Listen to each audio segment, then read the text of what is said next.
Alright, so it's time to get to the last album of this day, and this is for a really obscure metal album. Definitely one that's definitely on the same level obscure as the Salem's Witch Betrayer of Kings, excuse me.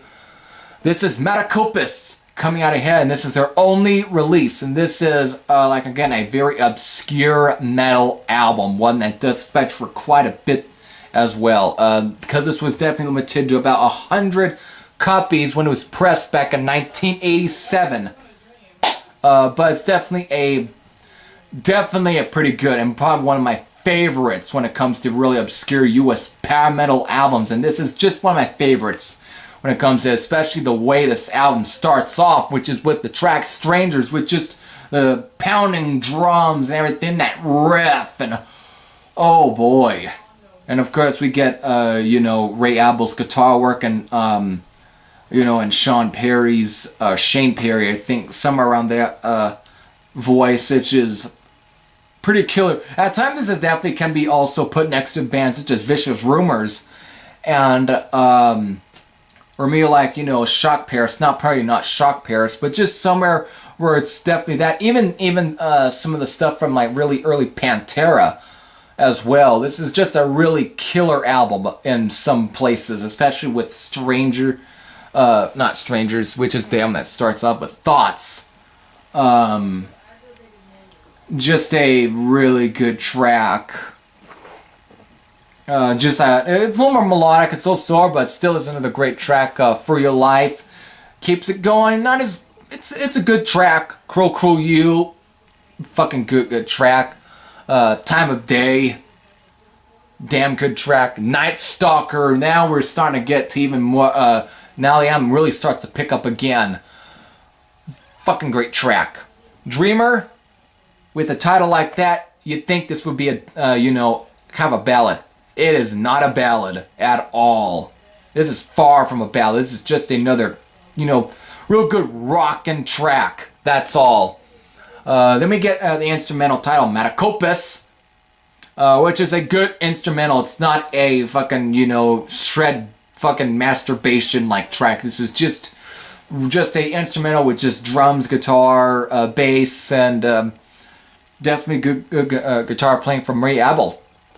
Then we get the last track, which is Insane, and good way to end it. Still, it's definitely one of the more faster tracks. It ends with just a fast note. Just a fucking great track. Yeah, this is definitely around 32 minutes. Not a long album at all, but it's just packed with at least some fun, enjoyable rockin' songs. That's all. I really do dig this, and this is one I really hope does get reissued. I like the Salem's Witch album, but this one, if there was one between the two, this is one I would love to see reissued first. This is a damn good album, and I really love this. It just sucks that this is seen at very high prices, because I would love to own a copy of this album one day. Would love to. This is just a jam-packed with some great tracks, and this is definitely one of my go-tos when it comes to US power metal.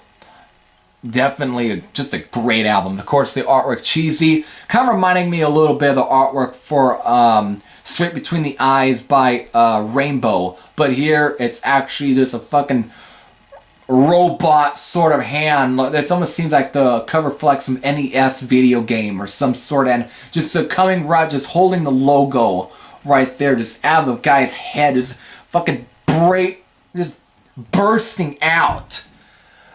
For some reason, I guess, and the title's called Coming Out Ahead, so it's a very punny title, but goddamn,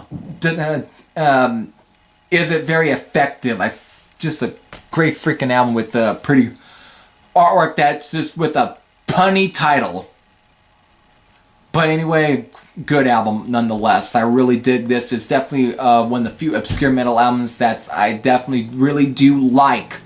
That when it comes, the Power Lord or the Slaughter Destroys, or even like the Salem's Witch Betrayer of Kings, it's like somewhere in there that I do like when it comes to really, really obscure metal stuff, because sometimes most really of the obscure metal albums that just get a lot of high praise